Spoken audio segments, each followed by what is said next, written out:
Hello, peoples. I don't know if I'm attempting to subconsciously get into doing a nightly video or whatever. It's been a good weekend of rest, um, but we apparently have more rain on the way, and all any of us appear to be thinking about is, these deep channels have been cut by the rain and the water that's gone through already.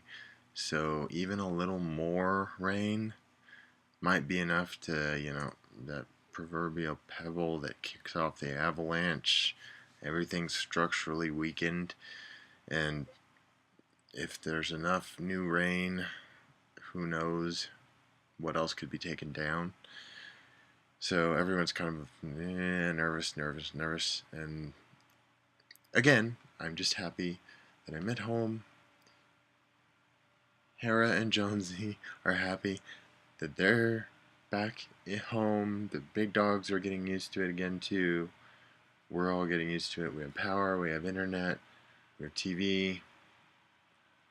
Um, I haven't tried to post all of my pictures of all the amazing washed out areas, just because that would take a long time. And I haven't found the strength. Um, but yeah, we've got what should be 2-lane roads, whether they are Jonesy.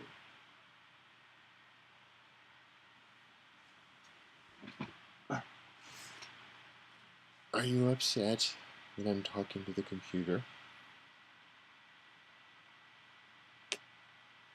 Goofball. Yes, you. Um, so, uh, luckily Estes Park has maintained most of its bridges, but like I said, the roads, whether they were paved or just dirt, have massive sinkholes in some of them that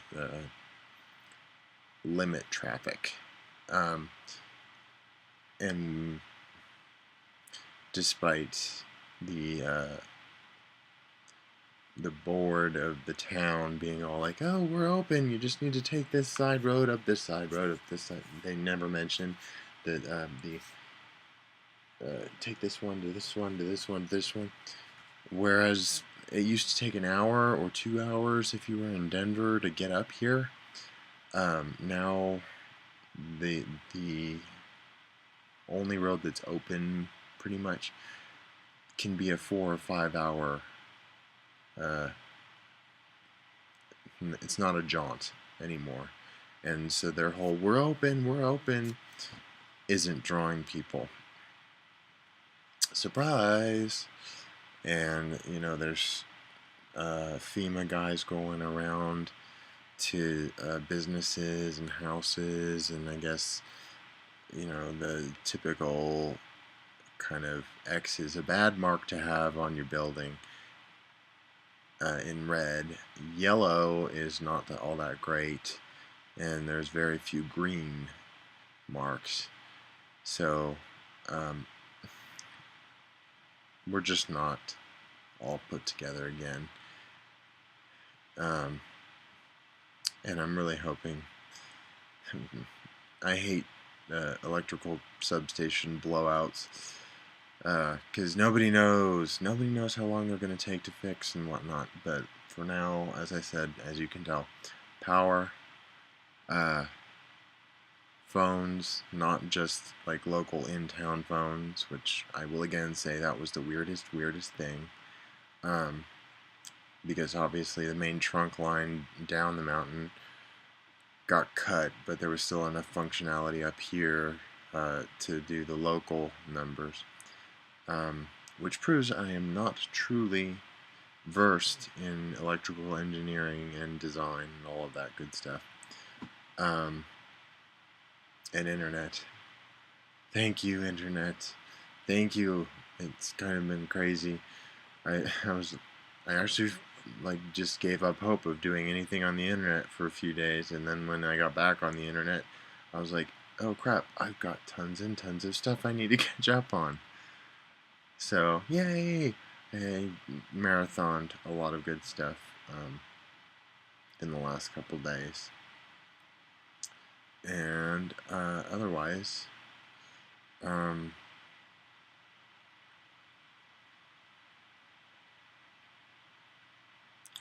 obviously I've been so blah that I have not shaved. Anyway, um, this is my attempt to like empty my brain before I get in bed and try and be tired.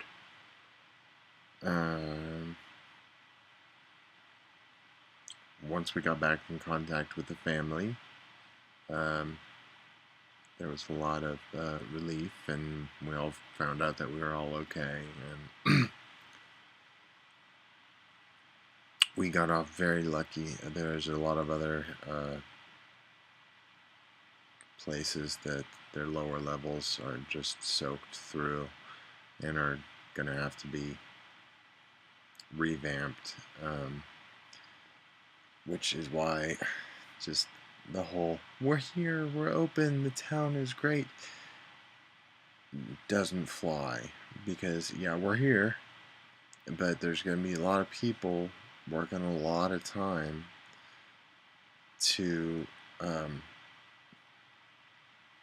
not even sure mitigation's the right word. It's just straight up repair and reclamation of where the rivers went over their banks and now have new channels on what was to be built land, or left alone land. So they've got all the mud scraped off the roads and all of that, but we're still depending on far less frequent food and fuel, and nobody seems to want to go anywhere. I kind of want to do the trip for my own personal, not so important reasons, down the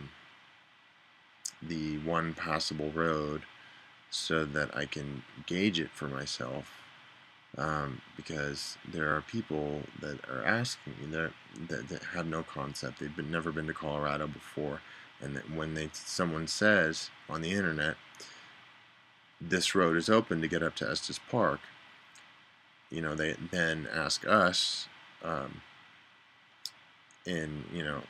want to rent your place. I've heard this road is open. What can you tell me about it? I honestly can't tell them about anything about it. I don't know where the right turnoffs are. I know where it starts up here. I don't know where it merges down into a major highway down there. And I'd like to make that trip to first-hand knowledge is necessary in so much of this. Not to mention getting close to a game store and stuff and things. But at least with the return of one road that can manage the smaller delivery trucks, things like UPS and FedEx can get back up to us. So we are getting things.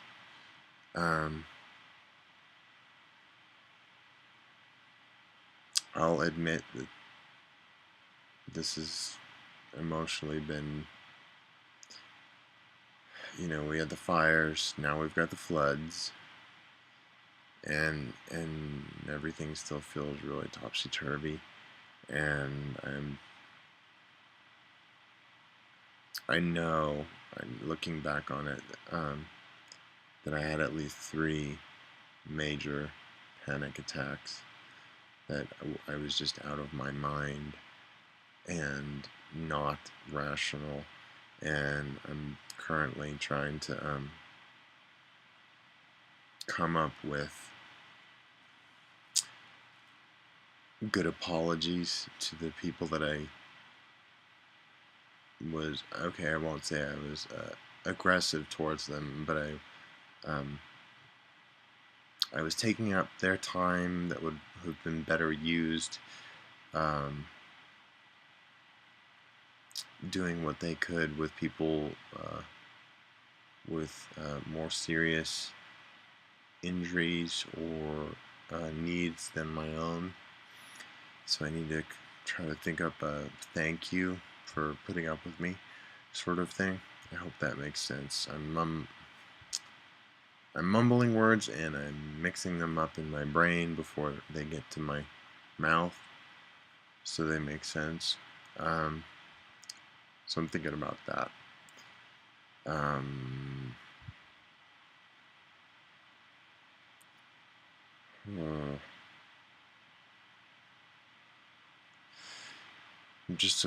I'm so scared because Highway 34, and I haven't done too much, but 36 is like my main lifeline to get down to the Boulder area, and I've seen some of the horror shots of where that has come apart, and it's in multiple places, and it's not just one of the two lanes, it's the whole thing up to the rock bed of the mountainside it is on. And so I'm just like, yeah, that's gonna be months of work. So it's all very pretty if you look at have that capability to look at destruction as beautiful in its own way, but it's also very just kind of like you had to go for everything. Yeah, not just one. You had to go for all of the entry and exit points. And I know Estes Park got off so much easier than some of the other towns. Some of the other towns are gone. The smaller towns, but yeah, for the state of Colorado, I'm sure this is absolutely redefining what constitutes property within the range of river damage, flood damage, because a lot of what they're talking about down in the farmland is just, they were far away, but when it broke it crested the banks, it went 4 or 5 miles out, and it wasn't exactly hugely deep, but at least a few inches. And so that's where you get the pictures of the horses and the cows desperately trying to get up on that one mound, and those people didn't get flood insurance because they weren't near the river. And there's already been discussions of what FEMA's promised, and that is like a drop in the bucket compared to how all of the engineering restructuring and just is this bridge still usable, not to mention starting to talk about all the new bridges that are going to have to rebuild over the bones of the old ones. And so on the whole, even though some of us are I'm not, but some of us are still displaced. A lot of us are in a much blah blah blah, much better place than we were last week. So I'm definitely happy for that. And now I'm going to attempt to go lie down, read a book, and bid you all good night. Love ya.